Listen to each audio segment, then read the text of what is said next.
Bonjour à tous, donc je vous propose dans cette vidéo un exercice pour débuter sur des exercices type bac. Ici, trouver, déterminer des ensembles de points tels que on ait des imaginaires purs ou des réels. Donc c'est très classique. Là on va commencer simple. Donc je vous donne ici donc un complexe grand Z qui est défini en fonction d'un deuxième complexe petit z, défini lui-même avec sa partie réelle x plus i fois sa partie imaginaire y. Ensuite, on a deux points, le point petit m, qui lui est d'affixe petit z, et le point grand M, qui lui est d'affixe grand z.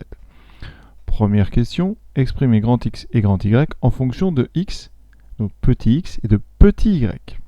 Alors, comment trouver la partie réelle et la partie imaginaire d'un complexe? Alors, il faut qu'il soit écrit sous sa forme dite algébrique. Sa forme algébrique, c'est une forme A plus IB ou A plus BI, avec A et B, ça c'est très important, A et B réels. Pour un complexe, cette forme elle est unique. Donc dès que vous en avez trouvé une, c'est forcément la bonne. Donc ici, la seule chose à remarquer, c'est que, eh bien, comme x et y sont réels, on a forcément donc le produit x fois moins x plus y qui appartient à R, c'est donc un réel. Ensuite, quand vous faites x2 plus y2 plus 2y et que vous le multipliez par moins 1, vous obtenez aussi un réel. Donc, eh bien z, c'est bien égal à grand X plus petit y avec grand X et y réel, à condition eh bien, de poser grand X est égal à petit x fois moins x plus y et grand y égale moins x2 plus y2 plus 2y. Donc ici, on va noter ça. Grand X, c'est donc x fois moins x plus y, et grand y, c'est donc moins x2 plus y2 plus 2y. Seule difficulté peut-être, certains auront oublié ce moins. Donc vraiment, là, si on est sur un exercice de démarrage, c'est pas difficile, c'est pour vous apprendre déjà à bien rédiger. Deuxième question. Maintenant, une fois qu'on a isolé cette partie réelle et cette partie imaginaire grand X et grand Y, on va déterminer les ensembles de points. Alors ici, on cherche évidemment les ensembles de points petit l, tels que l'image de petit m par cette transformation ici vous donne des points grand M dont l'affixe c'est un imaginaire pur. Alors un imaginaire pur, on va traduire ça géométriquement. Alors on écrira que grand Z appartient à I fois R, c'est-à-dire l'ensemble des imaginaires purs. Ça, géométriquement, c'est tout simple. C'est que M appartient à l'axe des ordonnées. Les imaginaires purs sont les points dont l'image ponctuelle est sur l'axe vertical. Donc ici, ça veut dire que géométriquement, on va trouver l'ensemble des points petit m qui vont envoyer le point grand M sur l'axe vertical. Donc petit z appartient donc à l'ensemble des imaginaires purs. Ça veut tout simplement dire aussi que sa partie réelle, la partie réelle de grand Z, elle est égale à 0. Ça, c'est une équivalence. Donc ici, comme on connaît, eh bien, réel de Z c'est grand X. Donc ici, tout simplement, ça équivaut à grand X égale 0. On obtient donc une équivalence avec l'équation petit x fois moins x plus y égale 0. On est chez les réels. Chez les réels, comme chez les complexes d'ailleurs, un produit est nul si et seulement si l'un des deux facteurs ici est nul.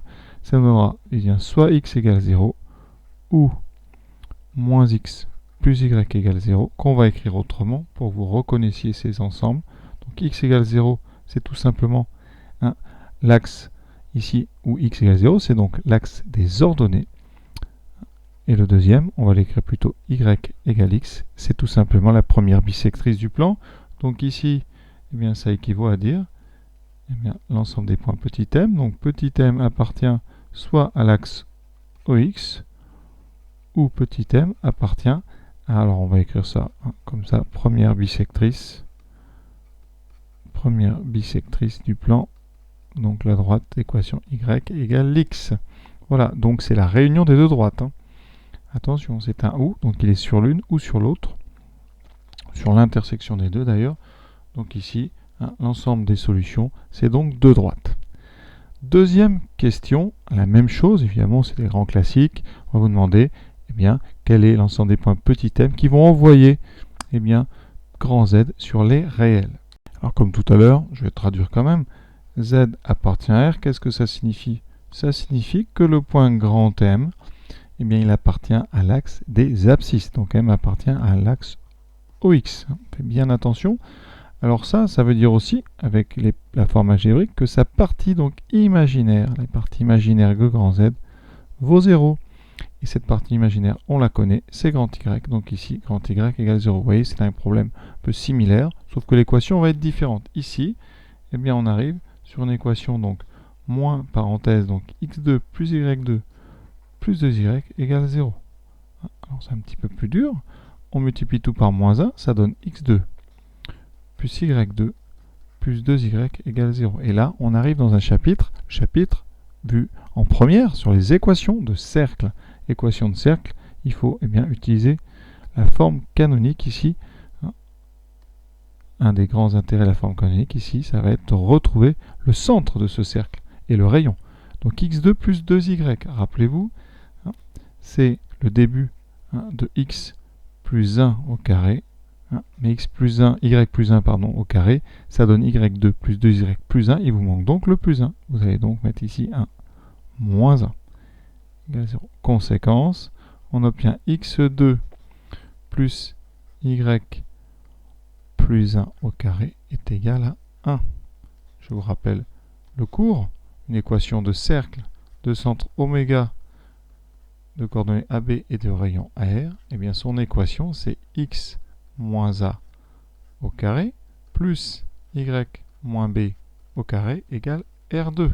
Donc ici, eh bien, on a de toute évidence une abscisse ici du centre égale à 0 pour avoir un x2. Ensuite, on aura y moins 1. Donc les coordonnées du centre, c'est 0, moins 1. Et le rayon, vous voyez, c'est la racine carrée de 1.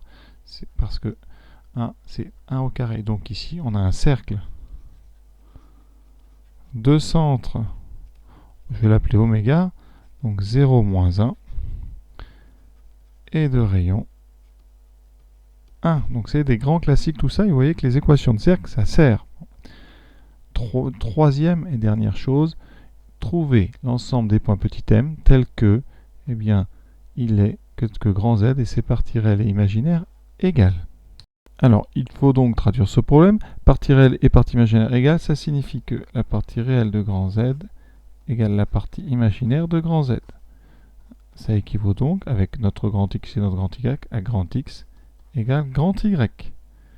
Ce qui donne, donc x fois moins x plus y est égal à moins x2 plus y2 plus 2y. On va tout mettre à gauche par des petites additions. Donc ça donne x fois moins x plus y plus x2 plus y2 plus 2y. Voilà. On enlève et on développe. Donc ça donne moins x2 plus x y plus x2 plus y2 plus y égale 0. Qu'est-ce qu'on remarque? Première chose, les x2 s'annulent. Il nous reste donc xy plus y2 plus 2y égale 0. Alors là, c'est compliqué parce que c'est une équation avec un produit en xy et du y2 d'ailleurs. Donc pour pouvoir faire quelque chose avec ça, il va falloir factoriser. Alors parfois il n'y a pas de factorisation possible, ici on a un peu de chance, comme les x2 ont disparu, on peut factoriser par y. Il reste donc y facteur 2, x plus y plus 2 égale 0. Et là on a un produit nul, encore une fois, on va donc pouvoir utiliser ce théorème fondamental ici que produit est nul si et seulement si l'un des facteurs est nul. Donc ça nous donne soit y égale 0, soit x plus y plus 2 égale 0. Et ça, ce sont deux droites. La première, c'est y égale 0. C'est donc l'axe des ordonnées, des abscisses. Donc M appartient à l'axe OX, l'axe des abscisses. Ou M appartient, alors là, on va l'appeler à la droite d'équation. Alors, vous le mettez comme vous voulez. Ce sera x plus y égale moins 2. Voilà. Une droite d'ailleurs de vecteur directeur moins 1. Donc voilà. Alors, je rappelle les trois ensembles. En petit a, on a eu deux droites, dont l'axe ici OX et une première bisectrice. Ici, on a donc deux droites.